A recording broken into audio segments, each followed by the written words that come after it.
Muy bien, muchas gracias, Rosario. Bueno, gracias a todos por asistir y a la Universidad de Sevilla y al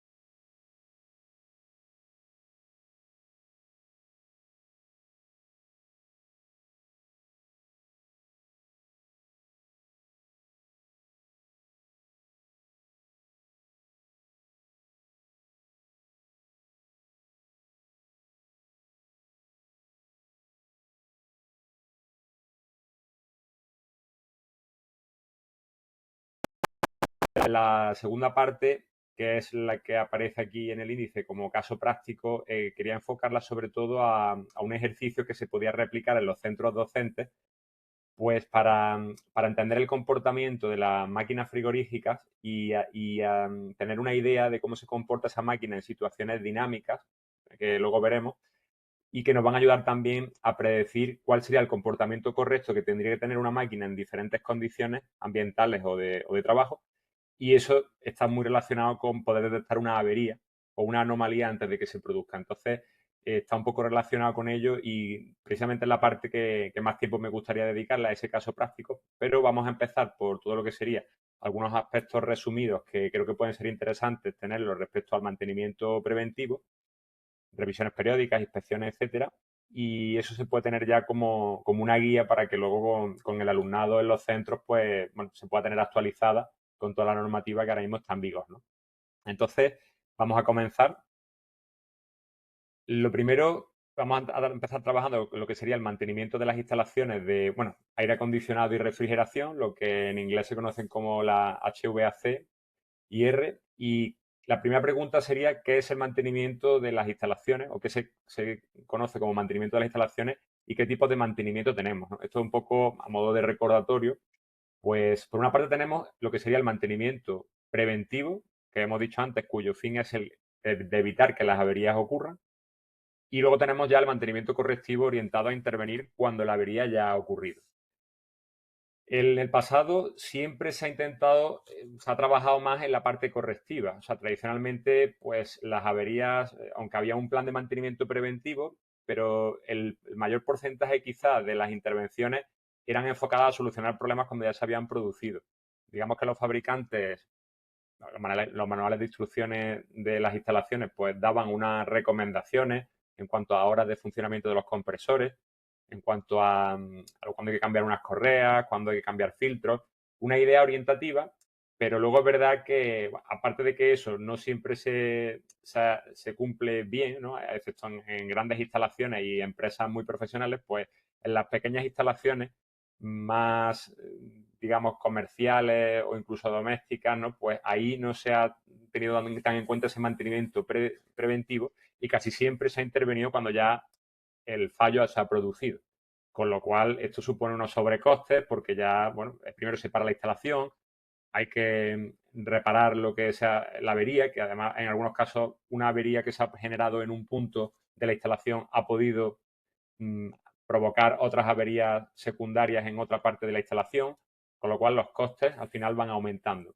Y sobre todo, en caso de que sea una instalación de primera necesidad, que en el sector de refrigeración la mayoría lo son, pues claro, la instalación parada pues supone un trastorno. Lo vimos el otro día cuando ocurrió el apagón, que bueno, nos quedamos sin frío en todos los supermercados y en las industrias y las pérdidas han sido millonarias, ¿no? Porque ha habido un corte de suministro eléctrico.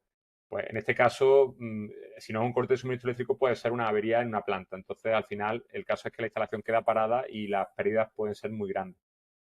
Entonces, ¿qué es lo que está cambiando cada día más y sobre todo con lo que sería los sistemas de monitorización y control 24 horas que tenemos hoy día? Porque eso antes no existía y ahora sí que lo tenemos y cada vez es más económico, los sensores son más económicos y ya casi todas las instalaciones se pueden permitir tener un sistema de monitorización y control de última generación, ¿no? Entonces, ahora ya se le está dando mucho más peso al mantenimiento preventivo y luego veremos que este mantenimiento preventivo tiene una relación directa con lo que sería el mantenimiento predictivo, que es una de las cosas que vamos a tratar hoy.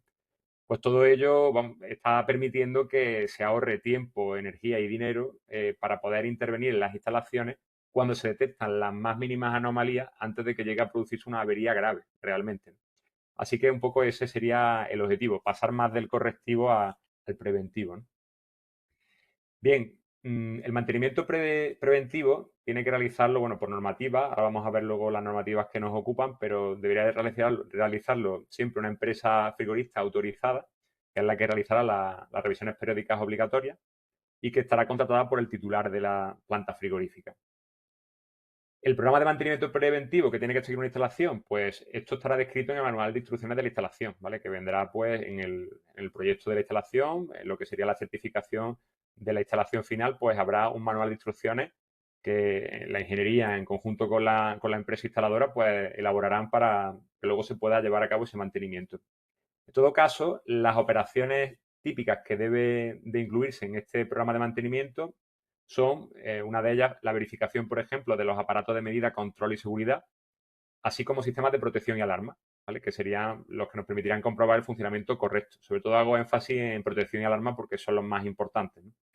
Luego también el control de la carga de refrigerante, como ya han hecho otros compañeros o han transmitido en las sesiones anteriores, concretamente la de Manuel, pues todo el tema del refrigerante hoy día está cambiando mucho, los costes de los refrigerantes son cada vez mayores y las pérdidas de refrigerante, que antiguamente era algo anecdótico, la instalación se cargaba simplemente y ya está, a veces ni se controlaban ni reparaban las fugas, hoy día el control de la carga de refrigerante está muy fiscalizado, ¿no? Prácticamente se lleva casi como un libro de contabilidad, ¿no? Casi no, igual que un libro de contabilidad, en cuanto dónde tengo el refrigerante, cuánto he comprado, dónde lo he puesto, dónde he recuperado refrigerante, a dónde lo he llevado, o sea, está todo muy controlado por la normativa, ¿no? Luego, por otra parte, el control de los rendimientos energéticos de la instalación. Ya no basta con que las instalaciones funcionen, sino que también tienen que funcionar con un mínimo de rendimiento y de eficiencia, que es lo que se pretende para que los consumos energéticos sean bajos. En cualquier momento, aunque esta parte es un poquito más descriptiva, pues si queréis comentar algo o pararme, ¿vale? Os animo a que lo hagáis. Así paro un poco de hablar y también se te amplía el debate, ¿no? Bien, respecto a algunos temas que indica la normativa en referencia al mantenimiento preventivo, pues, por ejemplo, cuando utilicemos sistemas indirectos de enfriamiento o calentamiento, también habrá que revisar posible presencia de refrigerante en el fluido secundario. Esto es importante porque muchas veces los intercambiadores, por falta de mantenimiento, tienen fugas y hay veces que se mezclan pues, fluido primario y secundario. Esto también es una de las partes importantes que hay que verificar, ¿no? Que no hay ninguna fuga que puede provocar averías muy graves en la instalación, ¿no? Luego también con fluidos auxiliares para la refrigeración, por ejemplo, para torres de refrigeración que condensen refrigerante en el sector de alta, o recuperadores de calor también, subenfriadores, enfriadores de aceite, todo eso pues tendrá que revisarse periódicamente. Además, habrá que realizar pruebas de estanqueidad y revisiones, además de las verificaciones de los dispositivos de seguridad, todo lo que sería válvulas de seguridad, tarado de presostatos, ¿vale? Todo ello, timbrado de los recipientes, esa parte es importante y veremos luego qué periodicidad pues, nos indica un poco la normativa como referencia. Luego, en el programa de mantenimiento preventivo de la instalación, ¿vale?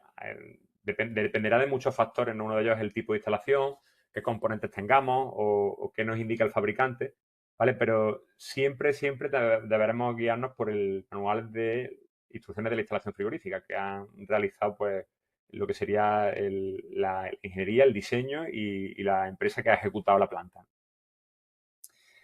Bien, cuando tengamos torres de refrigeración y condensadores evaporativos, esto es un punto bastante importante porque ahora hace poco ha cambiado la normativa en relación a la legionelosis. Teníamos una antigua y ahora ya en los últimos reales decretos del 22 y del 24, el 487 y el 614, pues establecen requisitos sanitarios para prevención y control que actualizan y normalmente son más restrictivos que los que teníamos anteriormente para todo lo que es el control de la legionelosis. Entonces, hay que ir siguiendo un poco todas las pautas que marca esta normativa, ¿vale? Porque digamos que las instalaciones de torres de refrigeración o condensadores evaporativos permiten un ahorro energético importante. Son instalaciones que se han infrautilizado en los últimos años porque tuvieron una fama adquirida, sobre todo en los años 90, muy mala por el tema de la propagación de la legionela. pero realmente si estas instalaciones cumplen los requisitos de seguridad, son instalaciones muy seguras. De hecho, no ha habido problemas graves desde que se implantó la nueva normativa y estas instalaciones están funcionando muy bien y permiten tener una eficiencia energética en la condensación para mejorar el COP de las instalaciones muy grande. Entonces, es importante seguir todas las pautas que indica la normativa y usar este tipo de sistemas de condensación porque realmente o sea, nos dan un ahorro muy importante en nuestras instalaciones. Entonces, bueno, en respecto a normativa, la española ya la hemos dicho, todo esto viene de la normativa europea, de la 220-2184, en la que, bueno, se habla sobre la calidad de las aguas destinadas a consumo humano y aquí pues se trabaja todo este tema de la legionela. Entonces, en España pues se ha extrapolado en estos dos reales decretos. Bien, a nivel general, ¿qué normativa y reglamento tenemos que tener en cuenta? A nivel de Europa, tenemos que uno de los reglamentos que ahora mismo son básicos, que son la directiva 2014-68 UE, que es la que regula todo lo que son los equipos a presión. ¿Vale? Esta es luego la que se traslada luego en el Real Decreto español, ¿no? que sería el reglamento de equipos a presión, pero vamos, está basado en esta directiva europea. Por otra parte, tenemos ya más relacionado con el sector de la refrigeración, tenemos el reglamento, el 2024-573, que es el nuevo FGAS, ¿vale? Muy reciente, de este año pasado, y que ya, bueno, pues como ya han hablado otros compañeros, pone unos límites todavía más estrictos en la emisión de gases, controles de fuga, refrigerantes que se pueden emplear. Entonces, no tenemos más remedio que adaptarnos a ello y también, pues, tenerlo en cuenta en el diseño y luego en el mantenimiento de nuestras instalaciones. Por otra parte, tenemos las directivas de seguridad laboral también, que vienen de la Unión Europea, y la EN 378, que va enfocada a la seguridad de requisitos medioambientales en sistemas de refrigeración, ¿vale? Entonces, en este caso, pues, el equivale un poco, es un ejemplo del equivalente regional de la norma ISO, la 5149 y la EN 6335, ¿vale? Esto un poco a modo de resumen. En España, más concretamente ya, pues tenemos el Reglamento de Seguridad para Instalaciones Frigoríficas, el RESIF, que ya todo el mundo lo conocemos, el Reglamento de Instalaciones Térmicas de los Edificios, el RITE, luego el Real Decreto 115 de 2017, que trata la comercialización y manipulación de gases fluorados, y el Reglamento de Equipos a Presión. Básicamente son los más importantes que tenemos que nosotros que seguir, aparte de, bueno, del Reglamento de Baja Tensión, que es aplicable, bueno, a todo tipo de instalaciones que consuman electricidad. Respecto a lo que serían las novedades de la nueva F-Gas, ¿vale? Que es lo que ha cambiado un poco en cuanto al mantenimiento, ya no al diseño y a los equipos nuevos, sino a la parte que nos compete en este módulo, que sería el mantenimiento. Bueno, pues en este año 2025 ya todos los refrigerantes de GWP mayores de 2500, ¿vale? Para equipos nuevos, ¿vale? Excepto para instalaciones que vayan a menos 50 o inferior o aplicaciones militares, pues todos los refrigerantes nuevos van a estar prohibidos. ¿Vale? Se podrán usar reciclados, ahora como veremos, hasta 2030, pero todo lo que sería nuevo ya está prohibido con GWP mayor a 2500. Para el 2026, el año que viene, pues lo mismo, pero para aire acondicionado, es esto, instalaciones también baja temperatura, aplicaciones militares o centrales nucleares. También 2500 sería el límite. En el año 2030 ya sigue ese límite de 2500 en el GWP, pero no solo para refrigerantes nuevos, sino también para el reciclado y el regenerado, que hasta 2030 se podrá utilizar. Y ya en el año 2032 tenemos dos puntos para instalaciones de refrigeración nuevas, salvo enfriadoras, ¿vale? Ya el límite pasa a 750. ¿Vale? También siguen estando las excepciones de las instalaciones por debajo de menos 50 grados y aplicaciones militares o nucleares. Eso sería en refrigeración y en aire acondicionado, pues todo lo que sería reciclado y regenerado también en 2032, a partir de 2500, ya queda eliminado. Entonces, esto al final lo que supone es que los refrigerantes, que los gases fluorados como los conocemos, pues la idea es que tiendan a desaparecer en Europa, no sé qué cambie pues la política o la mentalidad, ¿no? Para ver un poco también cómo se adapta al resto del mundo, porque como comentaron el otro día, pues en otras partes del mundo estas restricciones no existen y eso también, pues el sector deja de ser competitivo en Europa respecto a otros países. Pero de momento es lo que tenemos y es lo que nuestros alumnos, como profesionales, pues van a tener que enfrentarse en los próximos años.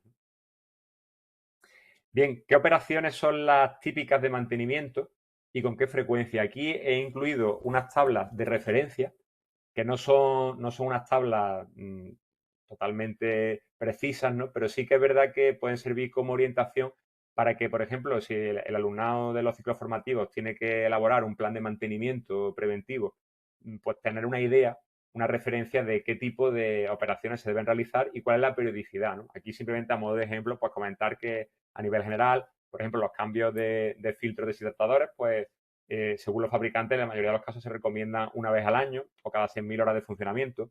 Luego tenemos otras tareas, como por ejemplo comprobar conexiones roscadas o humedad en los visores, que eso debe ser prácticamente algo casi diario, ¿no? Del técnico de mantenimiento. Otras operaciones pues son de tipo mensual, comprobación de ruido, comprobación superficial de fuga y mancha de aceite, en fin, son cosas que deben de irse comprobando frecuentemente en las instalaciones por parte de los técnicos de mantenimiento, ya sea si tiene la planta contratado a una empresa de mantenimiento, una empresa frigorista especializada, pues estará prácticamente a diario un técnico de la instalación haciendo este tipo de cosas y otras pues serán de carácter semanal. Y luego si tienen técnicos de mantenimiento propios en la industria, pues estas operaciones muchas de ellas las pueden realizar. Todo lo que no sea de intervención, que requiera que sea un técnico cualificado, pues comprobar visores, comprobar manchas, comprobar ruidos, todo eso pues puede ir haciéndolo un técnico de mantenimiento general, ¿no? Luego, por ejemplo, tenemos operaciones relacionadas con el compresor, ¿no? Aquí pues veríamos, por ejemplo, cambio de aceite y filtros, correas, filtros de aspiración, alineación, amortiguadores, etcétera. La mayoría de estas operaciones pues suelen ser mensuales o de una periodicidad mayor, ¿no? En algunos casos trimestrales, semestrales o incluso anuales, ¿no? Por ejemplo, el desmontaje y revisión general, normalmente los fabricantes de compresores lo recomiendan anualmente. Estoy hablando de compresores ya de gran tamaño, pues compresores pequeños y herméticos, por supuesto, eso no se va a hacer y en los semiherméticos tampoco se hace, pero sí que es verdad que para instalaciones grandes pues hay estas revisiones de desmontaje, engrase del motor, limpieza, efectivas, ¿no? Por otra parte tenemos pues operaciones típicas para los ventiladores, ¿no? Pues la comprobación de ruidos pues es algo prácticamente que se puede hacer de manera diaria. Luego tenemos comprobación de banca de amortiguadores, por ejemplo a nivel mensual, limpieza de filtros trimestralmente, cambio de filtro de aire pues una vez al año, engrase de rodamientos, comprobación del bornero, etcétera. También tenemos operaciones relacionadas con el cuadro eléctrico, que en la mayoría de los casos se recomiendan de manera trimestral. Luego ya respecto a lo que son las cámaras frigoríficas en sí, pues tenemos la comprobación de las válvulas de presión, retirada del hilo de las válvulas, hermeticidad y resistencia de la antihielo en las puertas, por ejemplo, soportación y aislamiento. Pues bueno, esto pues ahí se proponen diferentes periodicidades para revisión y comprobación. En cuanto a los evaporadores, pues comprobar desagüe, limpieza de las bandejas, comprobación del sistema de desescarche, de los ventiladores, bancada y amortiguación, en fin, todas estas pues, normalmente o mensuales, trimestrales, semestrales o anuales, ¿no? Bien, entonces, teniendo en cuenta todo este checklist, ¿no? que hemos estado viendo y que, bueno, es una mera orientación, pero habría que ceñirse sobre todo al manual de instrucciones de la instalación, como hemos hablado antes, pues ahora vamos a ver qué nos dice la normativa al respecto de lo mínimo obligatorio y qué se tiene que hacer, qué es lo que sí marca la ley como obligatorio dentro de lo que realmente todas esas cosas ya estarían incluidas en ese checklist, pero ¿qué son las cosas específicas que sí nos dice el reglamento de instalaciones frigoríficas? Y en este caso nos dice que las revisiones periódicas son revisiones que realizan las empresas frigoristas habilitadas para garantizar un buen estado y funcionamiento de la instalación.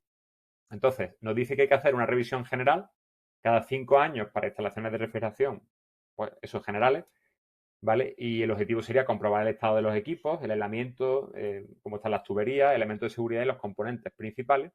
Y luego, en el caso de instalaciones con más de 3.000 kilos de carga y más de 15 años de antigüedad, aquí ya la frecuencia baja de 5 años a 2 años, ¿no?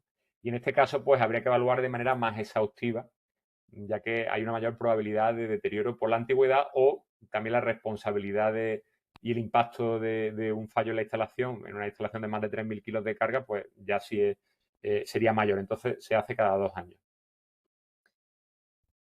Bien, ¿qué es lo que tenemos que hacer de manera obligatoria en estas revisiones periódicas? Pues lo que nos indica la normativa, primero es una revisión del estado exterior de los componentes. Eso es lo primero que debería hacerse, una supervisión general. Luego, una revisión del estado interior de los aparatos multitubulares, por lo que circulen fluidos corrosivos, ¿vale? Que no sean refrigerantes, por ejemplo, si tenemos condensadores de agua marina u otros fluidos alimentarios que puedan provocar corrosión, pues esto también habría que revisarlo. Desmontaje de todos los limitadores de presión y elementos de seguridad, todo lo que serían presostátos, ¿vale? Pues lo que serían válvulas de seguridad, todos los elementos relacionados con la presión, con el reglamento de equipos a presión, pues comprobar su funcionamiento, en caso necesario calibrarlos, ajustarlos y repararlos o sustituirlos si es necesario. Todo lo que sería verificación del tarado, pues habría que revisarlo y verificar que todo eso esté en condiciones de funcionamiento óptimo. Luego tendríamos que revisar recipientes frigoríficos para comprobar si han sufrido daños estructurales o algún tipo de reparación. Por otra parte, tendríamos que mirar las placas de identificación, también a ver si están deterioradas, si toda la información de los elementos de la instalación aparece indicada en las placas. El estado de las tuberías y del aislamiento, eso también es muy importante y se incluye dentro de estas revisiones periódicas. Luego, en las instalaciones que tengan carga superior a 300 kilos, comprobaremos mediante termografía, cámaras termográficas, el estado del aislamiento de las tuberías. Ya no solamente basta con una comprobación visual, sino que deberíamos hacerlo con termografía. Y lo que serían los equipos de acero, pues, habría que también comprobarlos con termografía para ver que estén en buenas condiciones. Por último, la revisión de los detectores de fugas, realizando el ajuste o recalibración o incluso sustitución si fuera necesario, ¿vale? Los detectores de fugas es una parte muy importante ahora que marca la nueva normativa. Bien, de hecho, hay una parte específica y la normativa específica, aparte del reglamento de instalaciones frigoríficas, tenemos, bueno, aparte una instrucción dedicada al control de fugas, pero también estamos obligados por el Real Decreto que habla de la manipulación de gases fluorados. O sea que tenemos doble normativa ahí que incide sobre el control de fugas. Entonces, además de estas revisiones periódicas de carácter general, tendremos que realizar revisiones para el control de fugas. Estas revisiones serán de una periodicidad u otra según la carga equivalente de CO2, es decir, el impacto ambiental a nivel de toneladas de CO2 que provoca nuestra instalación. En el caso de una carga equivalente de más de 5 toneladas, se realizará anualmente. Si la carga equivalente es de más de 50 toneladas de CO2, será semestralmente, y si es más de 500 toneladas, lo haremos trimestralmente. En este caso, en el caso de más de 500 toneladas, será obligatorio verificar anualmente el sistema permanente de detección de fugas. Tendrá un sistema permanente, pues habrá que verificarlo también. El procedimiento para el control de fugas, ¿qué aspectos contemplará? Aparte de la periodicidad que hemos visto antes. Pues por una parte tendremos comprobar primero la documentación. Aquí no vemos lo que hemos hablado antes del libro de registro, del libro de contabilidad de los refrigerantes. Por este caso, todo lo que sería la documentación, el libro de registro, donde se hayan notificado las fugas que se han producido, cuándo se han reparado, qué carga se ha metido en el circuito, o si se ha sacado refrigerante, cuánto se ha sacado. Todo eso, incluido el manual de instrucciones de la instalación, pues se verificará en ese momento. Luego habrá una comprobación general del sistema en la que miraremos si existen ruidos o vibraciones anormales, formación de hielo, ¿vale? O capacidad de enfriamiento insuficiente. Por otra parte, señales visuales de corrosión, que eso es algo que debe de hacerse prácticamente a diario, verificar si existen manchas de aceite o daños visualmente detectables en la instalación, ¿no? Juntas, uniones, válvulas, etcétera. También miraremos los visores, indicadores de nivel de la instalación, daños en elementos de seguridad como los presostáticos, válvulas de seguridad o conexión de los sensores, todo eso se verificará también en esa comprobación general. Luego los detectores de fugas permanentes, cuando estén de manera permanente instalados, también se verificarán. Valores de los parámetros de funcionamiento que pueden revelar condiciones anormales. Aquí, por ejemplo, los sistemas de monitorización y control nos van a ayudar mucho a detectar, por ejemplo, valores anómalos en la instalación, como recalentamientos excesivos, presiones bajas o demasiado elevadas. Todo eso podría indicarnos que es posible que haya habido una fuga o que haya riesgo de fuga, ¿no? Entonces, habrá que visualizar esos parámetros también. En las zonas donde se han producido fugas con anterioridad o hayan sido intervenidas o reparadas, también tenemos que prestar especial atención para ver si esa fuga pues, no ha vuelto a producirse, porque en muchos casos son recurrentes. En un mismo sitio donde ya hubo una fuga, vuelve a aparecer. Y luego, bueno, si existen otros signos de pérdida de refrigerante que pueda haber, pues habrá que estar pendiente a ellos. También es posible y es bueno, aparte o sea, dentro de los sistemas de detección tenemos procedimientos directos e indirectos, ¿no? La parte de procedimientos directos de detección de fugas, pues van a estar enfocados a revisar de manera sistemática las juntas y conexiones, las válvulas, incluyendo los vástagos, que es un punto por el que se pierde muchísimo gas, sobre todo los vástagos de las válvulas Rotalock, vibraciones en algunas partes del sistema, zonas que estén sueltas, que estén vibrando, haciendo ruido, los sellados, incluyendo los filtros deshidratadores también, y las conexiones de los elementos de seguridad de control. Todo lo que son latiguillos de conexión de presostatos, efectivamente, son puntos que hay que revisar, ¿no? Luego también tenemos procedimientos indirectos que hemos hablado antes, que bueno, serían a través de variables de la instalación que nos pueden dar pistas. Por ejemplo, las presiones, las temperaturas de trabajo. Si tenemos, por ejemplo, bajas presiones en baja y en alta y tenemos un recalentamiento excesivo, pues esto nos puede indicar en muchos casos que hay una fuga. ¿Vale? Entonces, a lo mejor ha podido fallar un detector, pero tenemos otros síntomas que podemos ver en la instalación y un sistema de monitorización 24 horas puede detectar estos síntomas y compararlos con el funcionamiento correcto de la instalación para ver que efectivamente hay un problema. También, por ejemplo, si el compresor tiene un consumo energético mayor, cuando hay recalentamientos altos, las temperaturas de descarga son altas y los compresores también elevan su consumo, pues también puede ser un indicador. También ver los niveles de refrigerante en estado líquido. Si tenemos recipientes con sensores de nivel, pues también podemos tener ahí indicadores. Y luego, bueno, pues lo que serían los volúmenes de recarga, ¿no? En la instalación también pues, nos permitirían ver si ha habido anomalías, ¿no? ¿Qué diferencia hay entre lo que serían las inspecciones y las revisiones periódicas, ¿no? Que esta es una duda que a veces surge y que la normativa pues establece unas diferencias. Una cosa es las revisiones periódicas que la realiza la empresa que tiene el contrato de mantenimiento, que es la que se encarga de hacerlo pues, de una manera más frecuente, pero puntualmente existen unas inspecciones periódicas que la realiza un organismo de control autorizado. En este caso, para verificar el cumplimiento de que todas esas revisiones se han hecho bien y de que se han hecho acorde a la normativa, ¿no?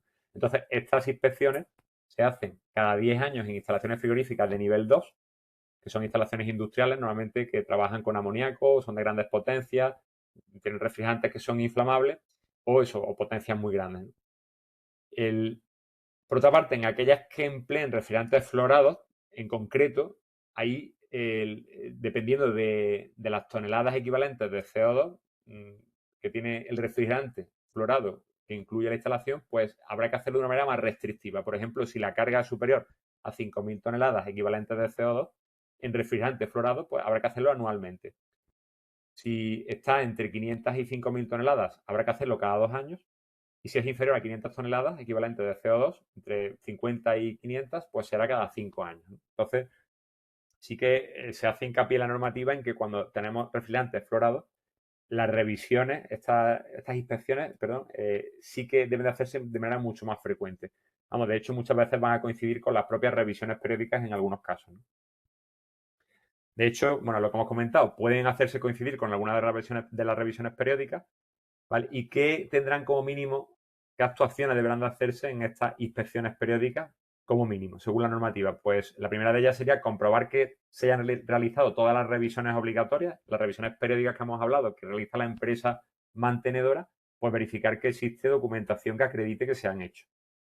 Luego, inspección de lo que sería la gestión de los residuos. Sabemos que cuando tenemos una instalación frigorífica, pues hay que estar dado de alta como gestor de residuos, porque realmente los refrigerantes que se sacan de la instalación son un residuo considerado peligroso y hay que gestionarlo con un gestor de residuos para su reciclaje o destrucción. Entonces, todo lo que sería la contabilización de esos gases refrigerantes, pues se tienen que llevar en un registro y eso se inspeccionará dentro de esta inspección periódica por la OCA. Tenemos luego una inspección de documentación general de la instalación para ver que está todo en regla. Comprobación de que se está llevando a cabo la prevención y control de la legionelosis, un punto importante a tener en cuenta. Y en el caso de recipientes frigoríficos que han sufrido daños estructurales, pues se someterán a una inspección específica. Bien, otra de las cosas que se hará será el comprobado del marcado y documentación de la instalación. Que estén bien las placas de características, el cartel de seguridad, los recipientes a presión también se verificarán. También que las tuberías de los diferentes fluidos, ¿vale?, están identificadas mediante el marcado con etiquetas codificadas, con su código de colores, con su nomenclatura que indica la normativa. Todo eso se verificará en estas inspecciones periódicas. Y los elementos de seguridad más importantes, como la alarma de hombre encerrado en cámara o el estado de las puertas frigoríficas, ¿vale? Por seguridad, pues también se van a verificar en esta inspección. Todo esto, por supuesto, ya se habrá hecho en las revisiones obligatorias, debería haberse hecho, y la OCA va a venir un poco a comprobar que todo eso se ha ido haciendo. Bien, dentro de estos elementos de seguridad, otro de ellos sería el correcto funcionamiento del calefactor de los marcos de las puertas, ¿vale? Esto también se mirará. El estado de los recipientes de líquido de la instalación y adecuación de la válvula de seguridad a la presión de timbre. La instalación eléctrica, lo que sería alumbrado de emergencia, iluminación y los cuadros eléctricos. Registradores de temperatura, en el caso de ser exigidos por la normativa, también se verificarán. Esto va relacionado pues, con el sistema de monitorización y control. El estado de los detectores de fugas, el estado de los equipos de protección individual reglamentarios también. ¿Vale? Bueno, voy a ver un poquito de agua. No sé si tenéis hasta ahora alguna pregunta. Más que nada, esto ha sido un poco descriptivo para tener recopilado todo lo que serían los puntos clave a tener en cuenta en el mantenimiento.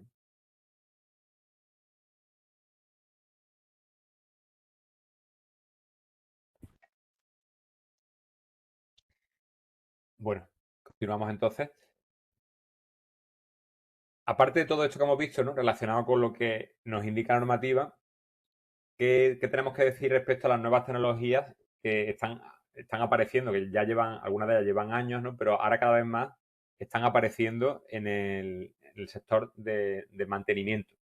En este caso, tenemos nuevas tecnologías que realmente es que están revolucionando el mantenimiento. Por ejemplo, todos los sistemas de monitorización y control que llevan, bueno, eh, más de 20 años utilizándose de manera frecuente en casi todas las instalaciones, pero siempre ha sido de una manera meramente, pues, indicativa y visual, ¿no? Bueno, de parámetros que están apareciendo a lo mejor en el cuadro eléctrico, en el display del cuadro eléctrico, o un pequeño sistema de monitorización que está en el ordenador de la sala de máquinas, donde se pueden ver las presiones de trabajo, las temperaturas, o alguna alarma que salte. Esto lleva muchos años que existe, pero es verdad que no había instalaciones de monitorización a gran escala en el que hubiera un gran número de sensores que pudieran utilizarse para recoger datos de una manera muy frecuente y luego poder utilizar esos datos para poder gestionar de una manera más eficiente la instalación. Es decir, siempre está esa información ahí para verla en tiempo real. El técnico de mantenimiento que estaba en la sala de control podía visualizar eso y tomar decisiones. También depende de la complejidad de la instalación, pues las instalaciones más industriales siempre han tenido un sistema SCADA que ha permitido ver en tiempo real todo el comportamiento de la instalación, pero es verdad que en instalaciones más pequeñas, pues esto prácticamente era inexistente. La instalación tenía su termostato, un Aliwell, un ACO, un Dixel y mostraba en pantalla la temperatura y básicamente en muchas instalaciones frigoríficas y no pequeñas, sino en instalaciones incluso más grandes, pues eso es lo que había. No había un sistema de telegestión en el que yo pudiera consultar con una aplicación online el estado de la instalación, eso no existía. En todo caso, había un sistema de alarma que podía mandar algún mensaje al móvil del técnico de mantenimiento y poco más, ¿no? Entonces, todo esto que solamente se usaba en plantas industriales grandes, ahora, en los últimos años ya ha bajado mucho lo que sería el coste de los sensores y de los sistemas informáticos de implementación de todo lo que es la monitorización y ahora sí que se puede implementar en instalaciones más pequeñas, ¿no? Prácticamente hasta casi una cámara de un restaurante puede tener ya su sistema de monitorización en el móvil y verificar en tiempo real cómo se está comportando su instalación. Entonces, bueno, aquí, por ejemplo, en pantalla, pues muestro un caso el que luego enseñaré con más profundidad, que hemos desarrollado nosotros en el Instituto de allí en Montilla, en el que estamos monitorizando, pues, en tiempo real una instalación y podemos coger todos estos parámetros que vemos en pantalla, ¿no? Presiones de alta y baja, consumos eléctricos, tensiones, lo que sería, bueno, los consumos eléctricos, la intensidad, la cogeríamos en el compresor, en los ventiladores del condensador, del evaporador, en las válvulas, ¿vale? Para saber si la válvula está activa o no, pues podemos ver si tiene alimentación, tiene tensión o no. Podemos coger temperaturas para medir recalentamiento, subenfriamiento, temperatura de descarga, salto térmico, o sea, lo que sería diferenciar la temperatura del aire entre la entrada y la salida en el evaporador y entre la entrada y salida en el condensador. O sea, prácticamente una radiografía completa de lo que sería la instalación frigorífica. Y claro, todo esto se puede hacer también porque los sensores cada vez son más económicos, ¿no? Bueno, Al final lo que acabamos de recogiendo, pues información que va a una base de datos, ¿no? Y que nos permite pues ver en pantalla en tiempo real cómo se comporta una variable, ¿no? Aquí es importante porque el poder ver una gráfica en un solo golpe de vista ya nos puede dar unas pistas sobre posibles anomalías en la instalación, ¿no? Sin tener todavía un sistema inteligente, nada más que el técnico que puede visualizar esta gráfica ya se puede dar cuenta de muchos problemas que puede tener la instalación, nada más que viendo la gráfica y comparándola con el histórico de meses anteriores, por ejemplo. Aquí, bueno, se ve a golpe de vista, ¿no? Que en una gráfica en la que vemos una continuidad en el trabajo, cuando provocamos una anomalía, como a lo mejor una apertura de puerta, pues rápidamente detectamos en la gráfica que las variables se han disparado, ¿no? Y han dado, visualmente ya hemos podido detectar que ahí ha habido algo, ¿no? Entonces, todo esto en tiempo real y cogiendo datos de manera muy frecuente, pues nos permite identificar muchas de las anomalías.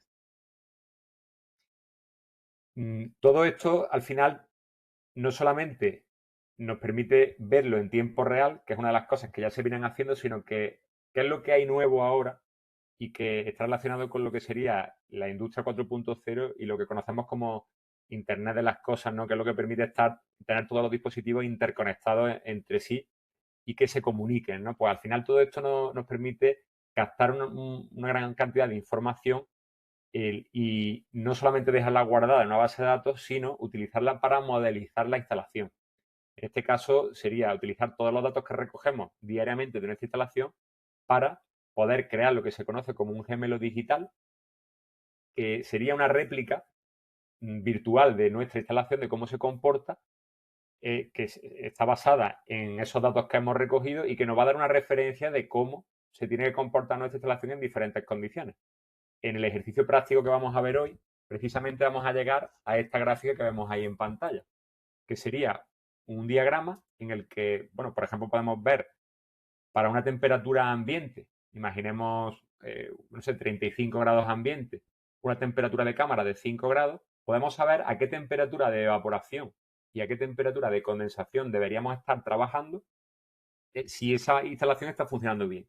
Es decir, hemos identificado, según las variables externas, que serían las temperaturas de la cámara y del exterior, pues qué condiciones de presión de alta y baja tendríamos que tener si esa instalación está funcionando bien. Entonces, sabiendo eso, todo lo que sea que la máquina se salga de esos parámetros, ya se puede identificar como una anomalía, como que no está funcionando dentro de lo que está previsto. Y eso es lo que nos va a dar pie a tener sistemas inteligentes de detección automática de averías. Por ejemplo, con todos estos datos podemos entrenar algoritmos que detecten las anomalías de funcionamiento. Incluso también podemos realizar ingeniería inversa y en base a esos datos mejorar los diseños. Por ejemplo, estas gráficas que mostramos de aquí se desarrollaron en un proyecto de colaboración junto con la empresa Intercom, en la que analizamos creo que eran unos 150 equipos del mismo modelo que estaban repartidos por diferentes instalaciones, ¿no? En toda España. Y lo que se vio son equipos que, bueno, en muchos casos el fabricante no los había seleccionado, sino que eran pequeños equipos comerciales que el cliente había elegido en el catálogo y estaban instalados. Pero esta empresa pues tenía su monitorización para ver pues cómo estaba comportando. Y nos fijamos en un dato en concreto, que era, por ejemplo, el porcentaje de funcionamiento de la válvula solenoide, es decir, cuando la instalación estaba trabajando en modo frío, con el relé cool activado. Y lo que se vio es que en el promedio, las instalaciones, en esa población de 150 equipos, todos iguales, pues estaba trabajando en promedio un 33% de las horas diarias que tiene disponibles para hacer frío. Y luego ese sería un poco la media, pero luego tenemos, bueno, algunas que están trabajando a lo mejor, pues casi el 100%, otras el 90 y tantos, pero muy pocas, ¿no? Y hay muchas que están concentradas entre el 50 y tanto y el 15, el 20%, que es donde está el grueso. Entonces, eso se vio a modo general, pero luego lo hicimos por meses y vimos que incluso en los meses cálidos, en los meses de julio y agosto, el porcentaje de funcionamiento diario de esos equipos era de un 40%. Luego, si nos íbamos a meses fríos como noviembre, pues estamos casi en un 20, 20 y tanto. Entonces, ¿qué es lo que nos decía esto? Pues que los equipos estaban muy sobredimensionados. Es decir, los clientes habían elegido para sus cámaras, como siempre calcula la carga térmica muy por encima de lo necesario, se le echa siempre para que sobre, y luego cuando va a elegir el equipo en catálogo también elige un equipo más grande. Al final, ¿qué es lo que ocurre? Que el equipo se sobredimensiona mucho, tanto que incluso en los meses de verano, en promedio, están funcionando un 40% de las horas diarias, cuando lo normal es que estuvieran trabajando en torno a un 80, entre un 80 y un 90%, quitando las horas de desescarche, ¿no? O paradas por apertura de puertas o operaciones de mantenimiento, pero lo normal es que estuvieran trabajando en porcentajes mucho más altos, lo cual pues indica que el analizar los datos nos puede llevar a mejoras, por ejemplo, en el diseño o en la selección de los equipos. Es decir, oye, es que las cámaras se están calculando de una manera muy sobredimensionada. La carga térmica luego no es tan alta como se realiza en el diseño, ¿no? Entonces, esto luego nos permitiría pues optimizar los equipos, ¿no? Y en este caso, poner un equipo más adecuado a la instalación, que consuma menos también y, por supuesto, que sea más económico que un equipo más grande. Luego, combinando un poco las matemáticas estadísticas con la programación informática, pues eso nos permite también detectar patrones anómalos. Por ejemplo, si tenemos en diferentes variables, como los porcentajes de funcionamiento de diferentes elementos, como lo que sería el relé de desescarche, el relé de frío u otros elementos, pues podemos ver si están dentro de rango o no. Entonces vemos, por ejemplo, estos diagramas de cajones en el que si estamos en un punto dentro de esas zonas coloreadas, estaríamos en una zona normal, pero si nos salimos fuera de las zonas coloreadas, pues estaríamos ya en una zona de percentiles que son extremos, ¿no? Y que serían ya considerados una anomalía. Pues aquí podemos detectar anomalías nada más que por comparación con los valores más frecuentes. Es una manera de comprobar que existe una anomalía. Bien, además, si nosotros cogemos todo esto y entrenamos algoritmos de Machine Learning y de inteligencia artificial para que sean capaces de seguir, comparar los valores reales de la instalación con estos valores del gemelo digital y luego seguir una serie de reglas de decisión, como las que vemos ahí en pantalla, ¿no? Pues si la presión de baja es más baja de lo normal y el recalentamiento es alto, pues posible avería de falta de refrigerante o expansión insuficiente, ya dependiendo de los matices que haya, ¿no? En el subenfriamiento, etcétera. Entonces podemos ir dándole una regla de decisión al sistema para que pueda detectar averías por sí mismo, analizando los patrones y analizando los datos que le van llegando en tiempo real a la instalación. Entonces ya incluso no solamente podemos ver que existe una anomalía, sino también la causa de esa anomalía. Bien, precisamente una de las aplicaciones que estamos desarrollando aquí en el Instituto de Montilla es un algoritmo que lo que hace es detectar en un pequeño entrenador de propano pues estas anomalías, ¿no? Lo que estamos intentando es replicar la capacidad de detección y diagnóstico de un técnico experimentado, pues intentar replicarla con un sistema automático. Entonces, bueno, esto nos da estos pequeños ensayos que estamos haciendo, ¿no? Al final, con los medios que tenemos, pues lo que nos permiten es ver que existen muchas posibilidades, ¿no? Que el futuro en este aspecto es bastante prometedor. Mm, Esto puede permitir que al final acabe desapareciendo lo que sería el mantenimiento correctivo y prácticamente solo estemos centrados en el mantenimiento preventivo y predictivo, ¿no? Porque cuando la más mínima anomalía ya exista, podemos actuar antes de que esto dé un problema de que se averíe un compresor, de que se averíe una válvula, en fin, podemos ir detectando ya esas anomalías antes de que provoquen el fallo grave. Entonces, os voy a enseñar ahora, antes de hacer este caso práctico, si queréis hacemos bueno, una pequeña parada y os quería enseñar esta aplicación, ¿no? Que aquí la tengo ahora mismo cargada. A ver si la voy a poner aquí encima de la pantalla, a ver si se ve bien. ¿Me podéis confirmar que la estáis viendo en pantalla ahora mismo? Sí, sí se ve, Fran. Gracias, Manuel. Bueno, precisamente esta aplicación la estamos haciendo como parte de uno, con los alumnos, parte de la presentación para este concurso que organiza la empresa Interco, ¿no? En el que participamos varios centros de Andalucía. Y en este caso lo que hemos querido es un equipo de este fabricante, pues mm, hacer un gemelo digital del mismo y a partir de ahí, pues montar esta pequeña aplicación para detectar fallos, ¿no? Entonces, ¿qué es lo que hace la aplicación? Bueno, lo primero que hace es que recibe datos de la máquina en tiempo real y recoge aquí la fecha de último registro, la temperatura ambiente, la temperatura de la cámara, las presiones de alta y baja, temperatura de aspiración, descarga, temperatura de líquido. También tenemos la temperatura de aire a la salida del condensador y de aire a la salida del evaporador. Y luego la potencia absorbida, que es importante para calcular algunos otros parámetros. Entonces, con estos datos, lo que nosotros hacemos luego es cocinarlos un poco y trabajar con ellos. Y calculamos a partir de estos datos, digamos, brutos, calculamos unas variables que nos interesan más o que son más representativas de cómo se está comportando la instalación. En este caso, por ejemplo, a partir de las temperaturas que hemos visto, calculamos el recalentamiento, calculamos el subenfriamiento, ¿vale? Y ya podríamos representar aquí en un sinóptico, pues en tiempo real, los valores que tiene. Ahora mismo la máquina está parada, ¿vale? Tiene los datos del último registro que recogió. Entonces, pues tenía la temperatura de evaporación a menos 8,1. Es una cámara depositiva, o sea, la temperatura de cámara está en 1,4 grados.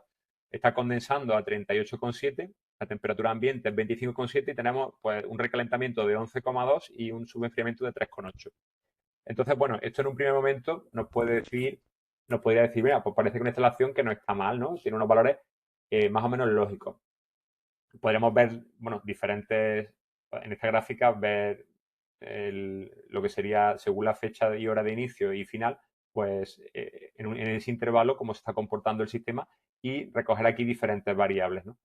Pero lo más interesante, sobre todo, son las variables que nos muestra aquí estos indicadores, que serían como unos cuentakilómetros, ¿no? Que hemos puesto aquí, que son en tiempo real, y nos dan unos valores, que sería el valor que aparece central en cada una de las variables, y luego unas indicaciones en color, verde, ámbar o rojo, y también pues nos daría aquí el punto de referencia. ¿Esto cómo se interpreta? Pues nosotros, por ejemplo, en temperatura de cámara, le hemos dicho al sistema que lo normal para esta cámara es que esté entre 0 y 5 grados y que si está por debajo de menos 5 o por encima de 10 ya son anomalías graves, ¿no?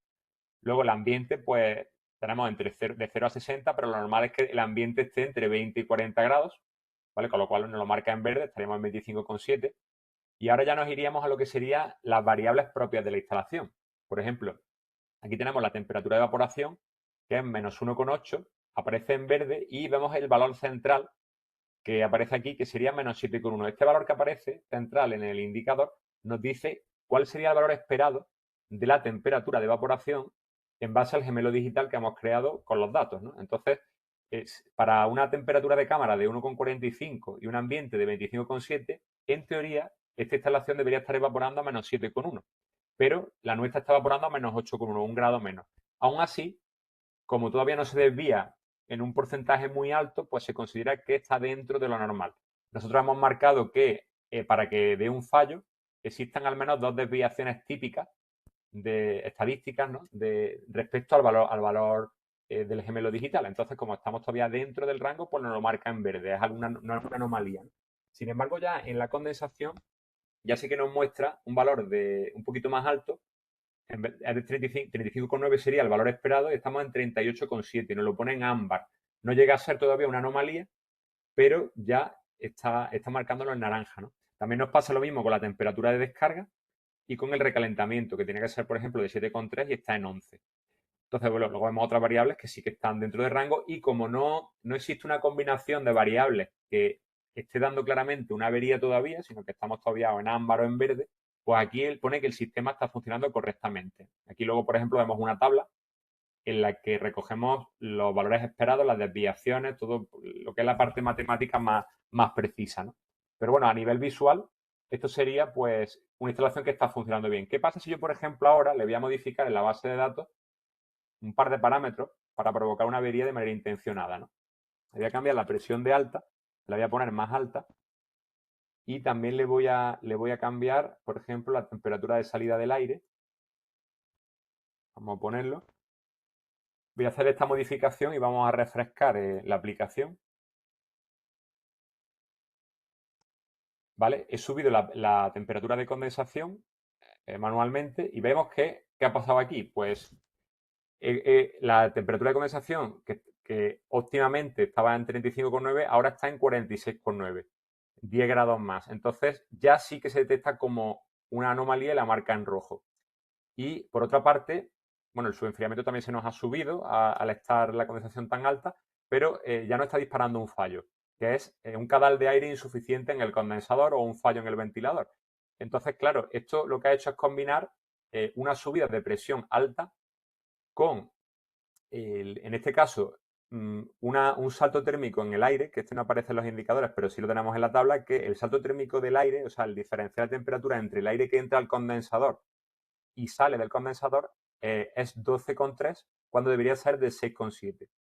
Es decir, el aire se calienta mucho en el condensador y eso quiere decir que está fallando el caudal de aire, ¿no? Por tanto, puede haber una obstrucción de paso de aire, un fallo en un ventilador y esto se desvía pues bastante, ¿no? Respecto a lo normal. 5 desviaciones estadísticas, como nosotros le hemos marcado que las desviaciones estadísticas para marcar un fallo son 2, pues en este caso directamente ya tenemos que con 5 desviaciones típicas ya debería de considerarlo un fallo. Entonces por eso lo marca en rojo y por eso aparece este fallo en pantalla. Entonces esto es simplemente un ejemplo de que, bueno, hemos recogido hasta 9 fallos posibles que puede haber y combinando estas comparativas de lo que dice el gemelo digital con lo que vemos en la instalación real, pues ya nos puede disparar estos fallos. Y la verdad es que es algo muy interesante porque trabajándolo más y adaptándolo ya a equipos reales, pues nos puede dar un servicio bastante interesante, ¿no? A nivel de mantenimiento, en este caso, predictivo. En cuanto haya una pequeña anomalía, pues se puede ya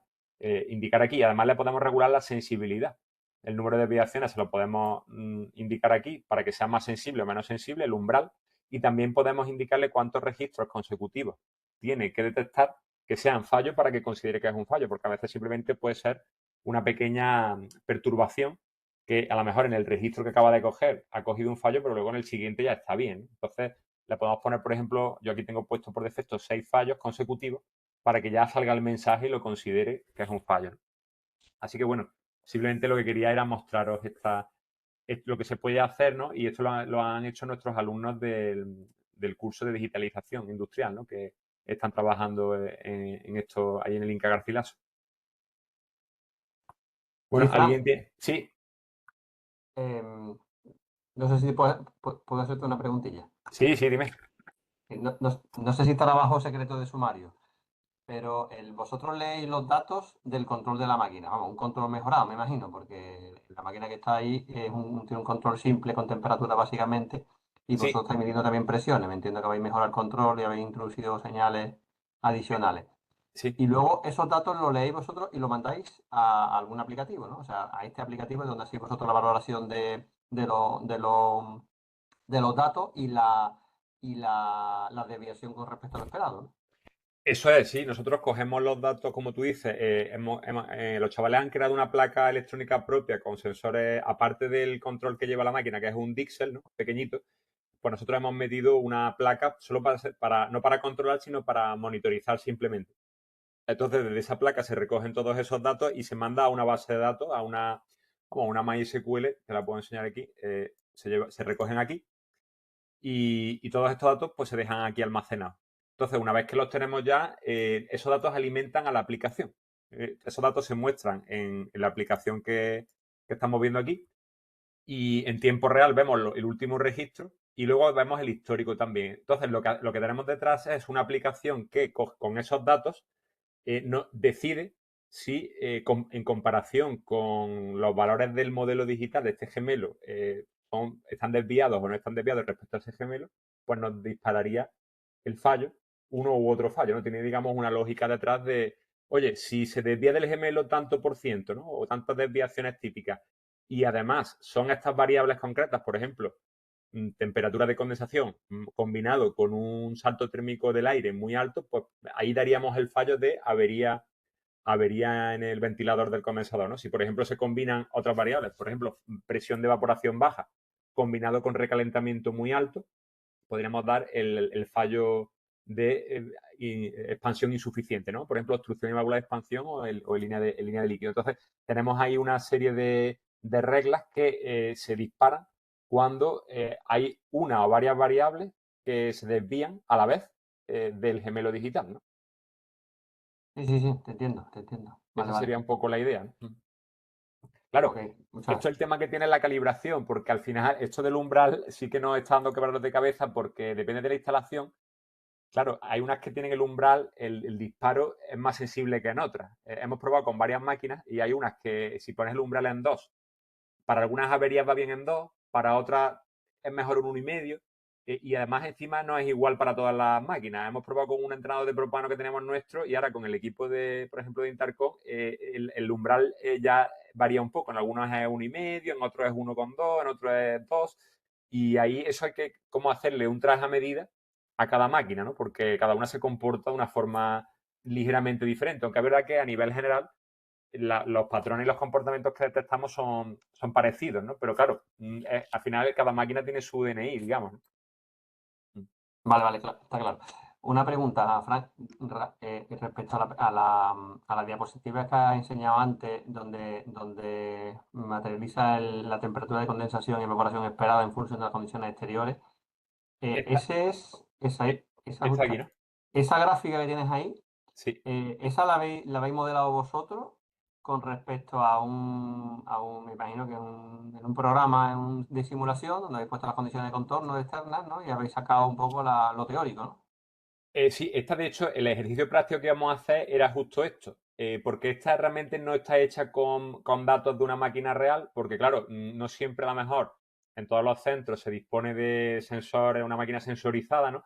Pero esto, por ejemplo, se ha hecho replicando con datos de software, por ejemplo, del fabricante de compresores como Vicer y datos de catálogo de los evaporadores de eco, ¿no?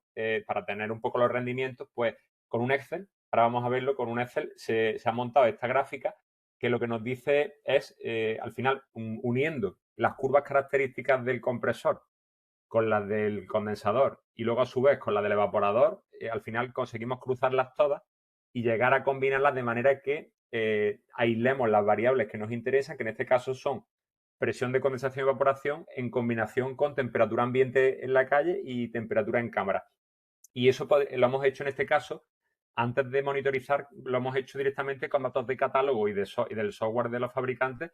Y es algo que se puede hacer con un ejercicio con los chavales también para poder ver que una instalación, cuando la diseñas y la diseñas para las condiciones de proyecto, realmente luego no se comporta casi nunca en esas condiciones de proyecto. Y entonces lo que vamos a ver en este ejercicio es cómo se va a comportar una instalación que yo he diseñado, como se suele hacer, ¿no? Pues para Sevilla con temperatura ambiente 39-40 grados, ¿no?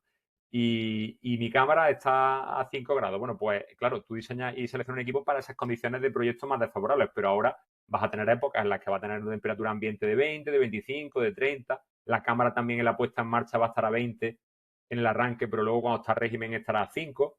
Luego abrirás la puerta un día y te subirá a 10. Entonces, todo eso es lo que vamos a ver justamente en este ejercicio práctico, que es lo que quería un poco hacer ya un poco más dinámico, ¿no? Y más interactivo con vosotros para que vayamos viendo cómo construir una tabla como esta de manera artesanal con un Excel, ¿no? Vale, muchas gracias. Y la última pregunta. Sí, En esa aplicación que habéis hecho, es un equipo pequeño, un equipo compacto, imagino, ¿no? Por lo que veo en la foto. Un equipo mochilita de los chiquititos comerciales. tú dices en el equipo de Intercom, ¿no? En Sí, el equipo de Intercom, sí. sí, sí. Me imagino que ahí pasará mucho no sé qué cámara tenéis, pero lo que hemos visto, ¿no? Que aproximadamente estará funcionando arranque y paro en torno al 20 o el 30% de las horas, ¿no? Arrancará, enfriará y luego parará durante un tiempo.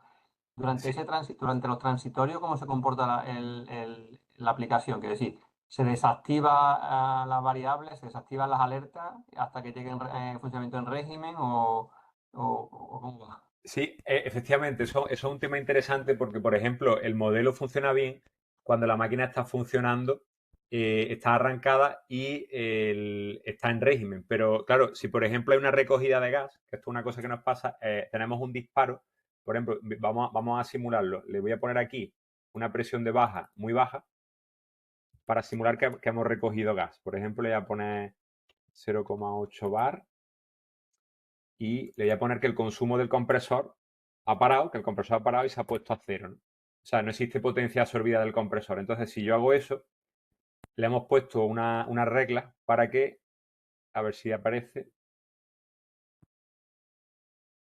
¿ves? Aquí te dice, le he puesto una presión de baja muy baja y le he puesto que ha parado el compresor. Entonces, lo primero que te dice es que, claro, los valores son valores anómalos totalmente. Estoy a menos 28,2 y realmente no tiene sentido. ¿Por qué? Porque, claro, está el equipo en recogida de gas. Entonces, le hemos puesto este mensaje que pone equipo en parada por recogida de gas, pero sigue poniendo sistema funcionando correctamente. Es decir, no se puede detectar una anomalía porque el equipo no está trabajando en régimen, ¿no? Entonces, cada vez que nos salimos de régimen, o hay una recogida de gas, un desescarche, por ejemplo, una puesta en marcha, es decir, la cámara, por ejemplo, está a una temperatura de 20 grados, pero porque se acaba de arrancar, ¿no?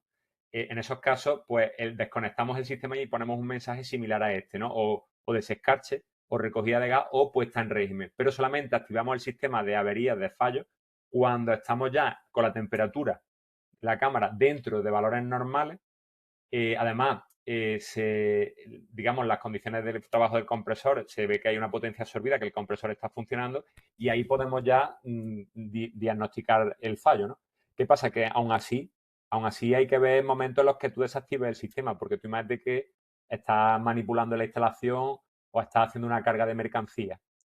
Claro, te puede disparar los valores y sin embargo no quiere decir que el sistema tenga un problema. Lo que tendrías que tener un sistema que detecte que estás abriendo las puertas mucho de manera intencionada o tú un botón que le dé y le diga, oye, no me marques fallos ahora mismo porque voy a abrir la cámara y voy a hacer una carga de mercancía, ¿no? Algo así, y que desactives manualmente el sistema. O ignores los mensajes, claro. No sé si era la pregunta esa, Sí, Manuel, sí, o... sí. Muy bien, Fran, muchas gracias, muchas gracias. Está claro, era eso, justo eso.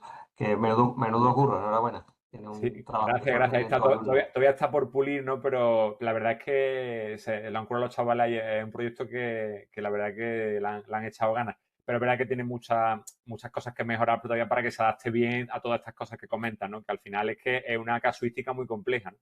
Todo lo que es diagnosticar problemas que a lo mejor a veces no son tales, ¿no? Mm, Eso efectivamente. es, Muchas gracias. sí. Vale, pues bueno, nadie más tiene alguna pregunta, digo, por pasar ya lo que sería el caso práctico, ¿no? Al ejercicio. Si alguien más quiere comentar algo antes, bueno, pues vamos entonces a comenzar con el caso práctico. Yo lo que he propuesto aquí, que esto ya digo es algo que se puede replicar incluso aunque no se tengan sensores. Si se tienen sensores, por supuesto, es mucho más sencillo porque mm, lo que tendríamos que hacer era poner nuestra instalación a funcionar en diferentes condiciones, coger una libreta, incluso si no tenemos el sistema automático ni de monitorización, podemos coger una libreta y decir, oye, voy a ver cómo se comporta la temperatura de evaporación, la temperatura de condensación, el recalentamiento y el subenfriamiento de mi máquina. Si le pongo una temperatura ambiental de 20 grados o si se la pongo de 40. Y lo mismo, si le pongo la temperatura interior de la cámara a 0 grados, se la pongo a 10. Entonces, si hacemos esos ensayos, podemos ir anotando en una tabla cómo se comporta la evaporación, la condensación, el recalentamiento y su enfriamiento en esas diferentes condiciones ambientales y a partir de ahí sacar los datos que vamos a usar para hacer este diagrama de funcionamiento dinámico de la instalación. ¿Qué pasa? Que para eso es verdad que haría falta tener una cámara climática. Nosotros hemos cogido una camarita es de 2x3, la que tenemos allí en el taller, y dentro de la cámara metemos el entrenador, que es muy pequeñito, un entrenador con ruedas que lo metemos dentro de la cámara, entonces podemos simular que el condensador del entrenador se está encontrando un ambiente en diferentes condiciones y lo hacemos todo en una tarde, ¿no? Entonces, claro, si no tendríamos que tener el taller pues, a diferentes temperaturas para poder ensayarlo.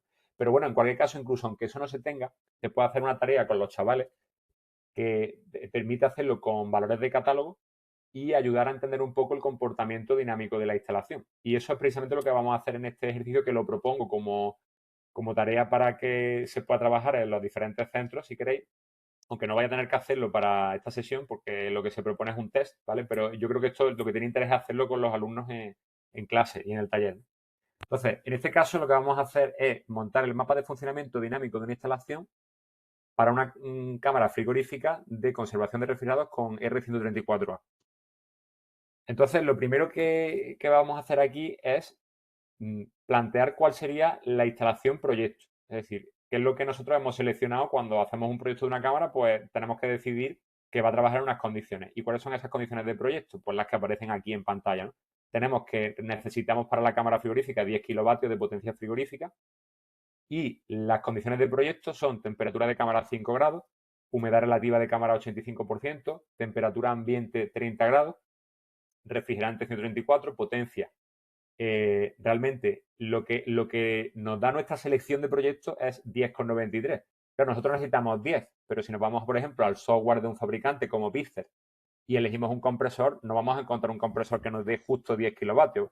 En este caso hemos encontrado un compresor que nos da, en estas condiciones, nos da 10,93 y nos da una potencia absorbida de 3,75. El COP sería de 2,92 y la temperatura de evaporación la hemos elegido a menos 3 grados con un recalentamiento de 10 grados y la condensación está a 45 con un salto térmico de 15 grados. Su enfriamiento 5 grados. Entonces, bueno, son típicos valores con los que hemos podido seleccionar un compresor en el software de un fabricante como Pixel podría ser, o también estaría incluido la selección de el evaporador y el condensador, ¿no? Válvula de expansión, en fin, todos los elementos de la instalación. Así que nuestra selección de proyectos ha sido esa. Ahora, ¿qué pasa? Que, claro, esto es la selección para el proyecto. Ahora, nuestra pregunta es, una vez que hayamos montado toda esta instalación, ¿se va a comportar así? Y esa es la pregunta, porque claro, el compresor está elegido en estas condiciones, pero el evaporador no va a estar trabajando justamente en las mismas condiciones. Cuando hemos ido a seleccionar el catálogo, no va a dar la misma potencia exacta que el compresor. Seguramente el evaporador pues lo elegiremos un poquito sobrado y nos dé un poquito más que el compresor. Siempre es recomendable que para evitar problemas de golpe de líquido el evaporador esté seleccionado con un poquito más de capacidad. ¿Qué va a pasar? Que al final todos estos elementos tienen que interrelacionarse entre sí. Aquí hemos puesto la selección para el compresor, ¿no?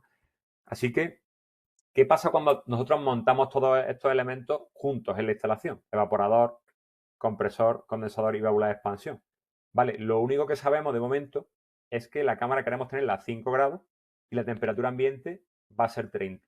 Pero ¿qué pasa con la humedad de la cámara, con la potencia frigorífica, con la potencia del compresor, el COP, la temperatura de operación, etcétera? ¿Qué valores va a tener? Pues hemos puesto aquí a la derecha en color gris lo que sería el proyecto, lo que nos da nuestro fabricante del compresor y luego la realidad de la combinación que tendríamos, ¿no?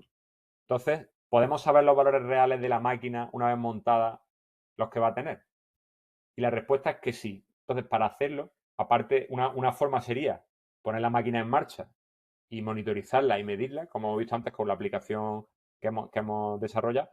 Pero si no tenemos esa aplicación, podemos, antes de montar la cámara, viendo los valores de las curvas características en el catálogo o en el software de los diferentes componentes, podríamos modelizar también cómo se va a comportar nuestra instalación. Entonces, aquí tenemos, por ejemplo, el compresor. El compresor, si nosotros vamos a la ficha del compresor, nos puede mostrar una curva característica parecida a esta, o la podemos construir nosotros, como ahora os enseñaré en un Excel, simplemente haciendo simulaciones con el software del fabricante, ¿no? Entonces, ¿qué es lo que estamos haciendo? Diferentes simulaciones en las que le voy a dar varias temperaturas de evaporación, desde menos 13 grados hasta más 7 grados al compresor, varias temperaturas de condensación, desde 30 grados a 50 grados, y vamos a obtener la potencia de condensación que nos da el compresor.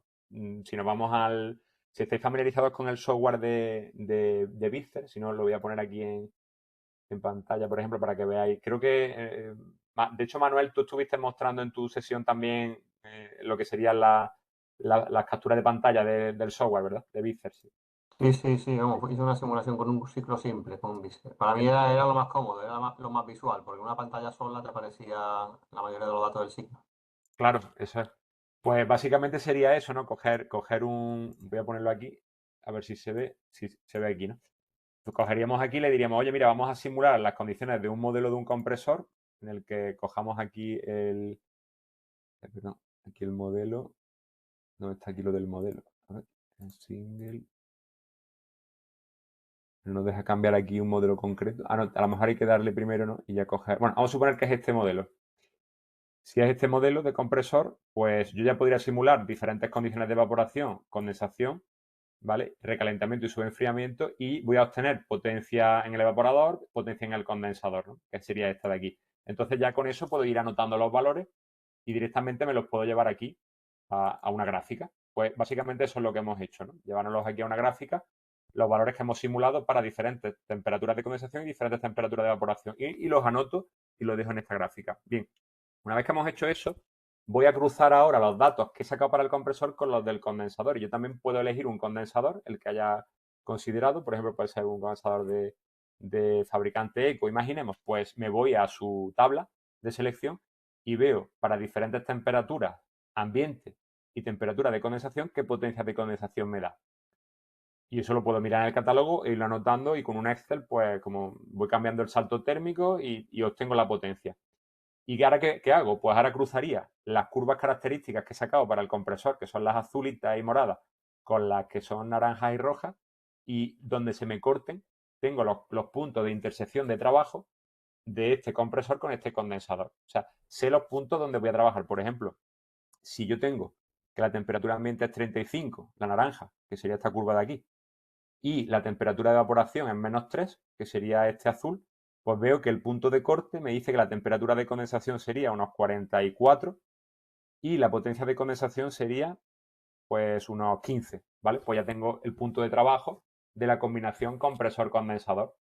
Ahora, ¿qué vamos a hacer? Vamos a coger otra vez el compresor, pero ahora no lo voy a enfocar desde el punto de vista de la potencia de condensación que nos da el fabricante, sino de la potencia frigorífica, para poder luego cruzar datos con el evaporador. Entonces hago lo mismo que antes, pero modelando diferentes temperaturas de condensación, combinando con diferentes temperaturas de evaporación, pero ahora lo que me fijo no es la potencia de condensación, me fijo en la potencia frigorífica que nos da el programa. Entonces veo que aparece una serie de curvas que nos dice qué potencia frigorífica voy a tener en esas diferentes condiciones. Y ahora hago lo mismo para el evaporador. Me voy al fabricante del evaporador, le doy una serie de valores de temperatura de evaporación, una serie de valores de temperatura de cámara, y obtengo la potencia frigorífica en cada combinación. Si ahora cruzo el compresor con el evaporador, obtengo otros puntos de corte en la gráfica. Ya tengo el equilibrio entre evaporador y compresor. Bien, con eso, ahora ya podemos juntarlo todo, juntar las curvas, los puntos de trabajo del evaporador compresor, que nos da la potencia frigorífica, conocida temperatura de evaporación y temperatura de cámara, y estas de antes, que eran las que nos daban la potencia de condensación, conocida la temperatura ambiente, la temperatura de evaporación y la temperatura de condensación. Juntándolo todo, aíslo las variables que me interesan y las muestro en una gráfica global que nos cruza la temperatura de condensación con la evaporación en relación al ambiente y a la temperatura de cámara. Lo bueno de esto es que tengo un mapa de cómo se va a comportar mi instalación. Sería como una hoja de ruta de lo que me voy a encontrar. Por ejemplo, imaginemos que sabemos que nuestra temperatura de cámara son 5 grados y el ambiente va a ser 30, que precisamente eran las condiciones de proyecto que teníamos. Bien, si yo cojo esos dos valores, la temperatura ambiente 30 es la curva naranja esta, cruzada con la temperatura de cámara 5 grados sería la verdecita esta de aquí, pues veo que el punto de corte me dice que la temperatura de condensación es 40, debería ser 40, la temperatura de evaporación debería ser pues unos -3 quizá, ¿no? -2,5, -3. Bien, pues ya sé cómo se debería de comportar esa instalación si la temperatura ambiente es 30 y la temperatura de cámara es 5. Entonces, con eso ya podemos simular diferentes escenarios, ¿no? Y ahora vamos a empezar a ver ya esos escenarios de cómo se comportaría nuestra instalación de una manera real, ¿no? Entonces, vamos a empezar evaluando las condiciones de proyecto, que son las que primero utilizamos para seleccionar los equipos. Bien, nuestras condiciones de proyecto, vamos a llamarle punto 1, eran condiciones en las que teníamos temperatura ambiente justo 30 y temperatura de evaporación, de cámara de 5 grados. Pues ese punto 1 ya nos va a dar la temperatura de condensación y la temperatura de evaporación. Vamos a ver los datos ya más precisos. Bien, tenemos aquí a la derecha, en gris, la referencia de lo que salía de nuestra simulación con el programa del compresor de Vicer. Y además hemos representado arriba, en el diagrama de Molière, el ciclo frigorífico en azul, justamente con esa referencia de proyecto, y en rojo es la realidad de cómo se va a comportar nuestro sistema una vez montado. Vamos a verlo. En el funcionamiento real, combinando estos elementos que hemos seleccionado, lo que vemos es lo siguiente. Con la temperatura de cámara 5 y ambiente 30, lo que estamos viendo de momento es que la potencia frigorífica nos ha subido, o sea, en vez de darnos 10,93 nos da 11,94. La potencia absorbida por el compresor ha bajado un poquito, en vez de ser 3,75 baja a 3,55. El COP no sube, por supuesto, si ha bajado ha bajado el consumo, pues nos va a subir el COP a 3,36 y vemos que la temperatura de evaporación, que estaba diseñada para 3 grados, menos 3 grados, perdón, ahora la tenemos en menos 2,8. Claro, tiene sentido porque si hemos puesto un evaporador un pelín más grande de lo que requería el compresor, pues la instalación va a permitir evaporar un poquito más alto, porque el salto térmico, en vez de ser 8 en el evaporador, va a ser 7,8. Ese evaporador nos da un poquito más de potencia, el compresor trabaja de una manera más holgada y nos da también más capacidad frigorífica. Por otra parte, en el condensador, claro, también hemos puesto un condensador un poquito más grande, porque nosotros seleccionamos un condensador y siempre al final acabamos cogiendo uno un poco más grande por factores de ensuciamiento y tal. ¿Qué ocurre? Que si el condensador es un poquito más grande de lo que necesitamos, pues en vez de trabajar a una condensación de 45, nos va a trabajar a 40. Y el salto térmico, en vez de ser 15, son 10. Entonces, todo esto nos hace que, bueno, nuestra instalación funcionando en real mejore respecto a lo que hemos marcado para proyectos. ¿Por qué? Porque hemos sobredimensionado el evaporador y el condensador respecto al compresor que teníamos de referencia. Conclusiones. Al haber elegido un condensador comercial ligeramente superior a la capacidad del compresor, por ejemplo, para tener en cuenta el ensuciamiento, en la práctica nuestra instalación va muy sobrada respecto a los números de proyectos. Esto nos lleva a una reflexión en el diseño cuando seleccionamos para cámaras, que es que no hace falta sobredimensionar las cargas térmicas, que muchas veces se sobredimensionan metiendo excesivos factores de seguridad o de incertidumbre, porque con la propia selección de los componentes, normalmente ya estamos sobredimensionando la instalación. Y aquí, bueno, se ve una muestra que combinando y llegando a estas curvas características con los diferentes elementos, vemos que se comporta en la realidad de una manera más holguera que en el proyecto, ¿no? Esta sería un poco la reflexión en este punto 1, ¿no? Aquí en el diagrama de Molière, efectivamente vemos que estamos trabajando con un ciclo frigorífico pues con mayor eficiencia y más sobrado, ¿no? Sobre todo por la parte de la condensación, ¿no? Bien, ahora vamos a irnos a intentar poner nuestra instalación en otras condiciones. Por ejemplo, ya vamos a salirnos del proyecto en sí, de las condiciones del proyecto, vamos a irnos al caso 2, que sería ¿qué ocurre cuando nuestra instalación se acaba de poner en marcha?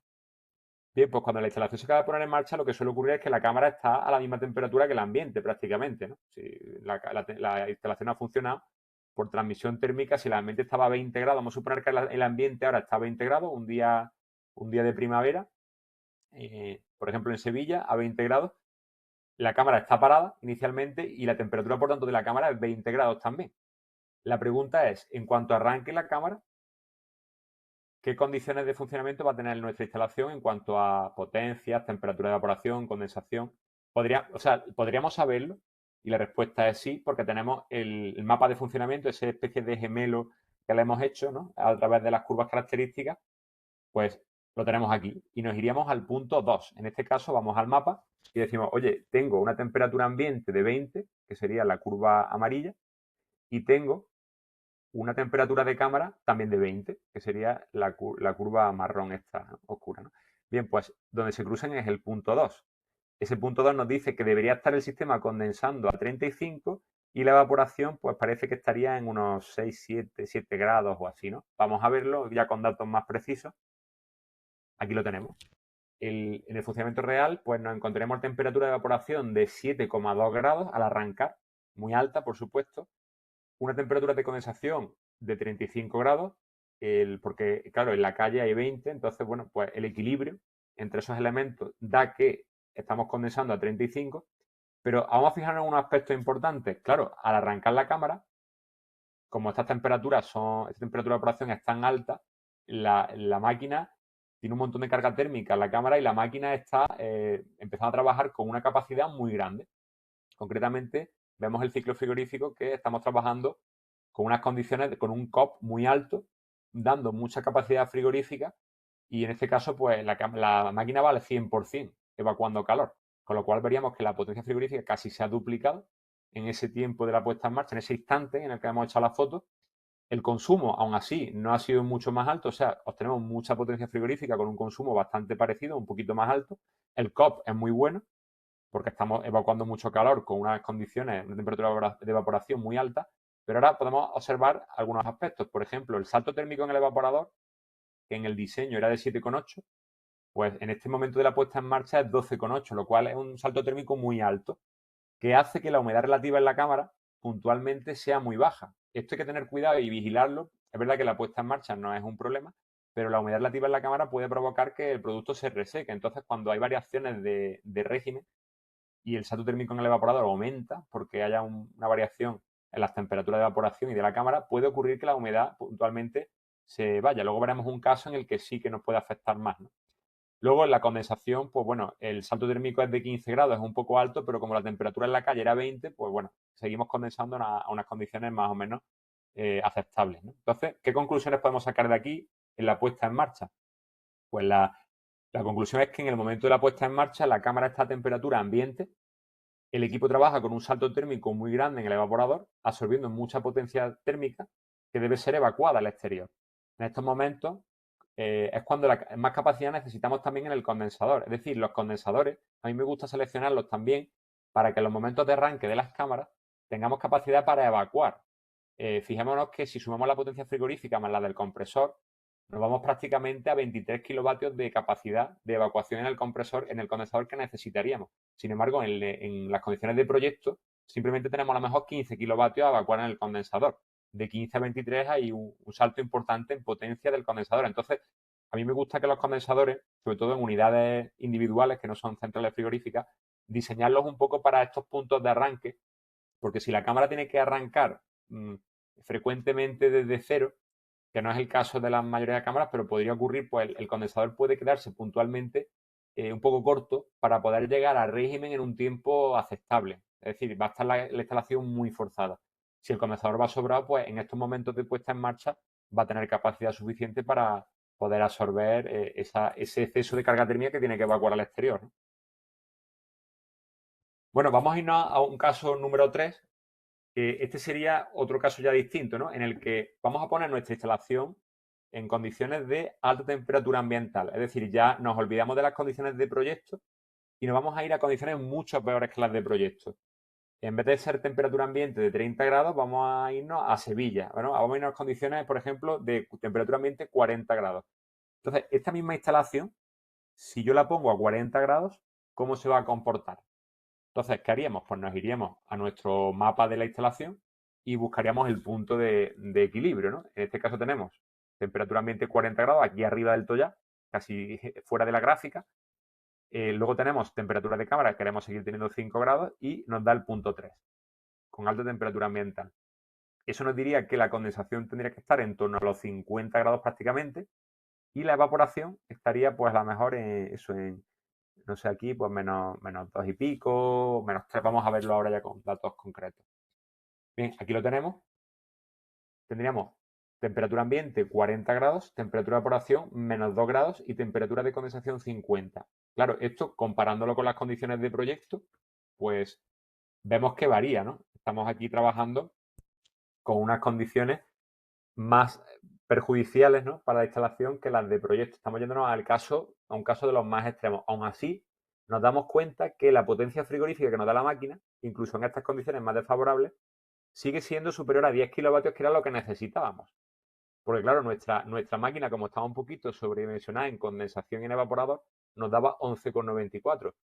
¿Qué pasa? Que yo cuando pongo la instalación a trabajar a 40 grados en temperatura ambiente, ya me voy acercando a los 10 que yo quería, pero fíjate que no me quedó corto. Estamos en 10,54, con lo cual esto nos dice que el diseño que hemos hecho sería válido incluso para condiciones ambientales bastante adversas, ¿no? Hombre, si ya nos vamos, por ejemplo, a 45, 46 grados, pues seguramente ya en esos momentos, esos días puntuales, la máquina no nos dé los 10 kilovatios, no, nos dé menos, ¿no? Entonces, eso pues son días puntuales que la máquina va a estar muy, muy justa, pero aún así, un día promedio de verano caluroso, pues vemos que nos da los 10 kilovatios mínimo. La potencia del compresor ya ha subido, la absorbida, 4, y el COP, por supuesto, ha bajado. Vemos que ha bajado de 3,63 en condiciones de proyecto a 2,63. Luego tenemos la temperatura de evaporación menos 2, salto térmico en el evaporador 7, la humedad en la cámara nos ha subido un poquito, lo cual no es malo, nos mantiene la humedad para el producto, y el salto térmico en el condensador pues sigue trabajando en 10, ¿vale? Pero en este caso ahora estamos condensando a 50, o sea que estamos dentro de valores más o menos normales. Aquí vemos en el diagrama de Molière pues cómo variaría el ciclo frigorífico en estas condiciones. Conclusiones respecto a esto. Pues en condiciones ambientales extremas, la máquina trabajará al límite con potencia frigorífica inferior a la de proyecto aunque estamos por encima de los 10 kilovatios, que era la que necesitábamos, la temperatura de condensación y el consumo del compresor son más elevados para poder evacuar calor en un ambiente a mayor temperatura. Pues eso es lo que podemos ver, ¿no? Bien, vamos a pasar al caso 4, que no sé si sí, entonces tenemos 4 o 5 casos, creo que esto ya de los últimos. Entonces, en este otro caso, vamos a suponer que ahora vamos a un día suave de 20 grados, o sea, como hicimos para el caso de la puesta en marcha, pero en este caso no para la puesta en marcha, sino con la cámara a 5 grados. Es decir, vamos a coger y de pronto la temperatura a 40 grados, vamos a irnos a un día con temperatura a 20 grados y vamos a ver cómo se comporta nuestra instalación. Entonces, vamos al diagrama y ubicamos el punto 4. En este caso, el punto 4 surge de la combinación de la temperatura ambiente a 4 grados, perdón, a 20 grados y la temperatura de cámara la seguimos teniendo a 5. Entonces nos da el corte y tendríamos una temperatura de condensación de pues, a lo mejor unos 30, 31 grados quizás, y la evaporación estaría a lo mejor en -4 o así. Vamos a verlo ahora con detalle. Vale, concretamente sería la evaporación a -3,5 y la condensación a 31.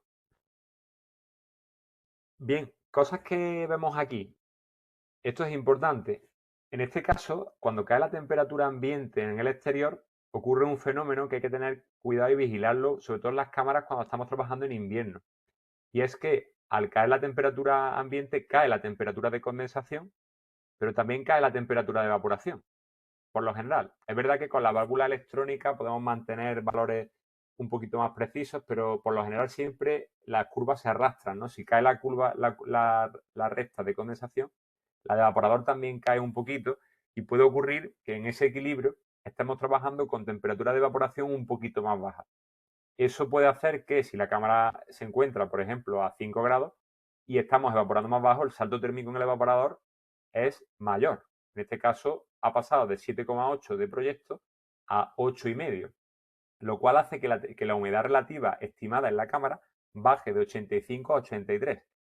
Esto, hombre, si es leve no hay problema, pero si la caída de temperatura ambiente es muy grande y la válvula de expansión pues no mantiene una mínima temperatura de evaporación y cae mucho la temperatura de evaporación, lo que va a ocurrir es que vamos a tener una humedad en la cámara muy baja, más baja de lo deseado, y esto puede provocar que se reseque el producto. Entonces, es bueno verificar cuando la cámara está en condiciones parciales, de carga parcial y en invierno, pues que la temperatura de evaporaciones no se nos caen mucho, porque entonces puede provocar que esa época invernal la mercancía se reseque más, ¿vale? Esto es un poco la conclusión que sacaríamos de aquí y, y es bueno siempre tenerlo controlado, ¿no? En la instalación. Entonces, bueno, esto es bastante interesante porque eso hace ver también a los alumnos cuando siempre hacen la tarea de seleccionar unos equipos para una cámara, pues con este ejercicio pues pueden ver cómo realmente se va a comportar esa cámara que han diseñado a lo largo del año, ¿eh? Diferentes condiciones que se puedan dar. Vale, vamos a ir al último caso, que es la carga de mercancía, por ejemplo, una apertura de puerta, o también podría ser un final de un desescarche, es decir, momentos en los que la temperatura de la cámara ha aumentado puntualmente, por ejemplo, se nos ha puesto a 10 grados y la temperatura ambiente la vamos a seguir manteniendo a 30, que sería la de proyecto, y qué ocurriría con el resto de parámetros de la instalación. Bien, pues nos vamos entonces a la gráfica, buscamos temperatura ambiente 30 grados, y buscamos la temperatura de cámara serían 10, en este caso. Tenemos el punto 5. Bien, ese punto 5 pues nos da una condensación de quizá 41 o así y la evaporación a lo mejor pues no sé, 1 grado y pico o 2, vamos a verlo. Aquí tenemos 1 grado en evaporación, 41,2 grados en condensación y bueno, vemos que la capacidad de la potencia frigorífica de la cámara ha subido un poco respecto al proyecto, son 13,95. Claro, siempre que yo meto carga térmica, por lo general la instalación va a responder dando más capacidad. Como sube la temperatura de evaporación, pues rápidamente el COP está subiendo y la capacidad frigorífica sube al subir la temperatura de evaporación. Entonces vamos a dar más capacidad con la máquina para poder evacuar ese calor extra que está entrando. vemos que aquí uno de los puntos importantes es que el salto térmico en el evaporador, ¿vale? Aquí es grande porque la cámara ha subido de temperatura y la evaporación no ha subido tanto. Entonces tenemos un salto térmico de 9 grados en el evaporador, lo cual nos generaría a largo plazo, si se mantuviera esas condiciones de salto térmico, una humedad muy baja. Pero bueno, como es algo puntual, no nos preocupa. Igual que si nos puede preocupar en el invierno, como hemos visto antes, aquí como es una cosa puntual, pues ya está. Esto luego va a recuperar sus valores y no hay problema. Entonces, bueno, en condensación vemos que también nos sube un poquito los valores, pero vamos, prácticamente seguimos casi cerca de los valores de proyecto. Y ese sería el comportamiento que tendría pues cuando abrimos una puerta o hay un desescarche que haga que nos suba la temperatura en cámara, ¿no? O cargamos mercancía. Al final, cuando hay un aumento repentino de carga térmica, pues subimos temperatura de la cámara. Eso hace que suba la temperatura de evaporación y condensación y aumenta la capacidad de todo el sistema para poder evacuar ese calor extra que ha entrado, ¿no? Bien, es importante notar, ¿no?, que cuando provocamos anomalías en los sistemas frigoríficos, donde provocamos la anomalía es donde se ve reflejado más a nivel de impacto, ¿no? Por ejemplo, si hemos provocado aquí un aumento de temperatura de evaporación, la temperatura de condensación también sube, pero no sube tanto. Sobre todo se ve donde hemos provocado la alteración, que es en el evaporador. Igual ocurría cuando veíamos en la gráfica del aumento de temperatura de condensación, era el caso, el número 2, si no recuerdo mal. No, era el 3, aquí. En este caso, hemos provocado un aumento de temperatura ambiental, donde se ve que la anomalía impacta más es en la condensación. La evaporación ha subido un poquito, pero no tanto. Entonces, siempre que tenemos una alteración en el sistema, en ese punto es donde se ve realmente más el impacto y un poquito arrastrado, a lo mejor se ve la temperatura de evaporación en este caso, pero no tanto, ¿no? Entonces, esto también para detectar dónde viene el problema, a la hora de detectar de manera automática averías, pues es importante también tener esto en cuenta, ¿no? Que cuando hay una subida de condensación, depende de si se produce más subida en condensación o en el evaporador, esto va a influenciar también en el tipo de avería que podamos diagnosticar, ¿no? Bueno, entonces, a modo de resumen final, tenemos aquí toda la gráfica con los diferentes puntos de trabajo que hemos hablado, ¿no? El proyecto, la puesta en marcha. Se ha ido aquí. La puesta en marcha, la alta temperatura ambiental, la baja temperatura ambiental y la carga de mercancía. Entonces, aquí tendríamos ya el diagrama completo. Lo que os quería enseñar ahora es que esto realmente se ha hecho con una hoja de Excel, que la voy a enseñar aquí. Si alguien la quiere, se la puedo pasar, ¿vale? Esto es una hoja que, bueno, hice yo a mano. A ver.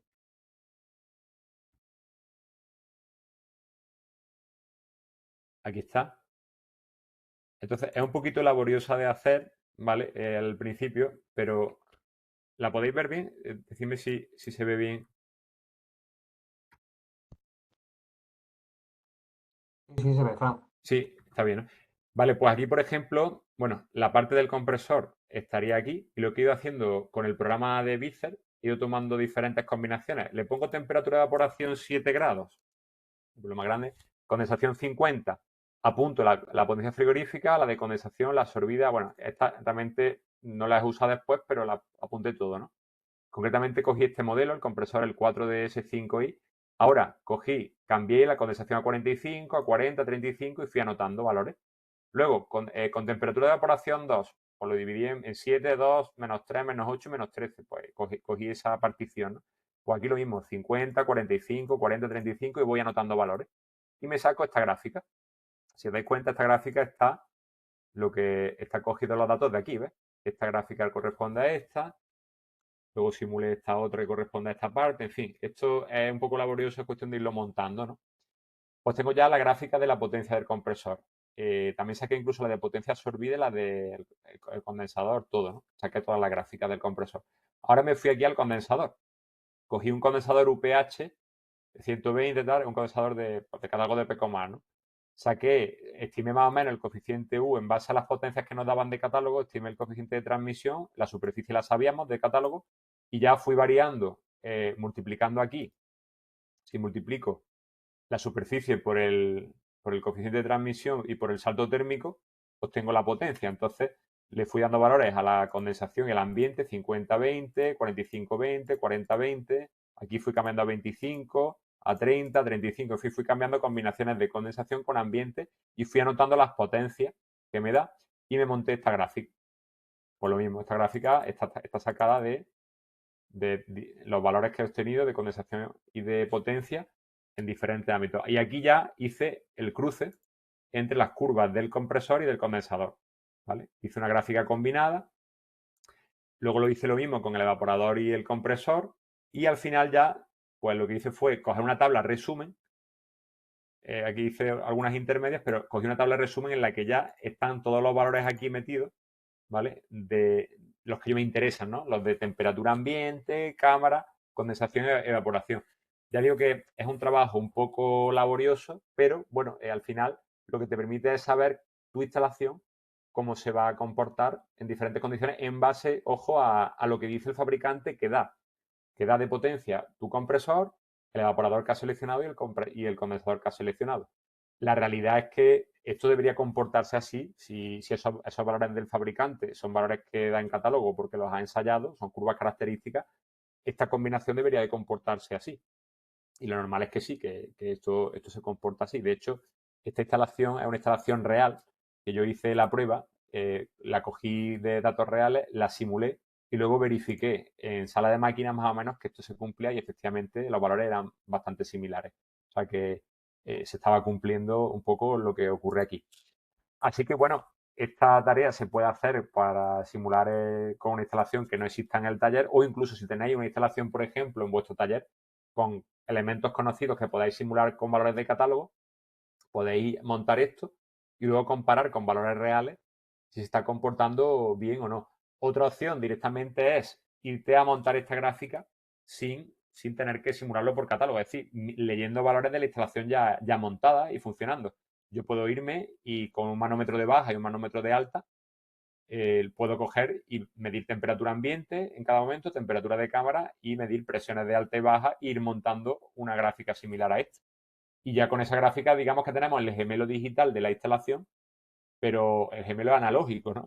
Es un mapa hecho a mano que realmente es lo que luego, lo mismo que usa el gemelo digital. La única diferencia es que el gemelo digital que estamos usando en la aplicación que os he mostrado, pues este gemelo digital está basado en todos los datos que coge de la base de datos y directamente entrena algoritmos por comparación. O sea, lo que crea es, hace un ajuste estadístico de lo que serían las diferentes variables y hay un modelo concretamente son modelos de Random Forest, que son unos modelos que cogen los valores y detectan un patrón, una curva a la que se adaptan las diferentes variables cuando varían diferentes condiciones.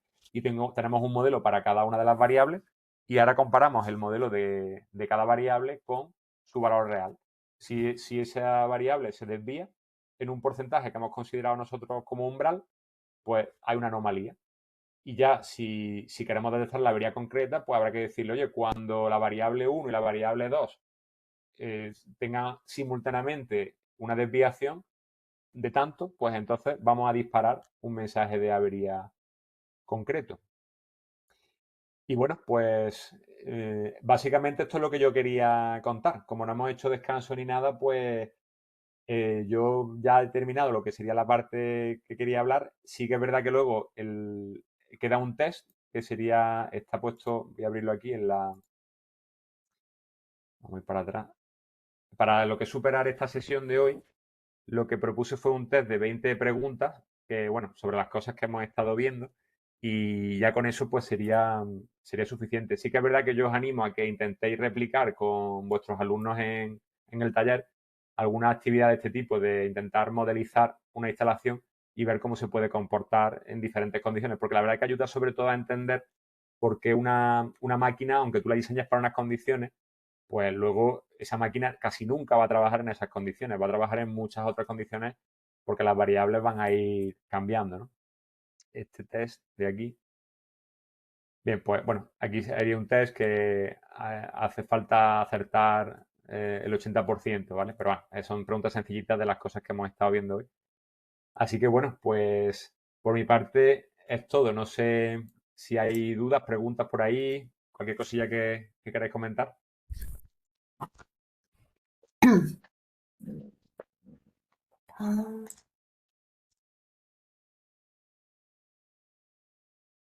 ¿No hay duda? Bueno, No hay duda, Fran, parece que estaba todo muy claro. ha quedado todo, todo claro, ¿no? Bueno, gracias, Vale, gracias Manuel por un poco por la interacción, que, que también todo claro. se hace complicado hablar todo el rato, ¿no? Sí, La verdad es que sí, que entiendo que es muy interesante. Estos son recursos para el docente. Hay compañeros, algunos nos han puesto que no podían asistir, pero que lógicamente verán las grabaciones. Así que nada más, Fran, muchísimas gracias. Y en cuanto se descargue la videoconferencia, ¿vale? La grabación la subiremos al módulo, ¿de acuerdo? muy bien, Rosario. Pues nada, encantado de estar Estupendo, pues aquí. muchísimas gracias. Gracias, gracias a vosotros.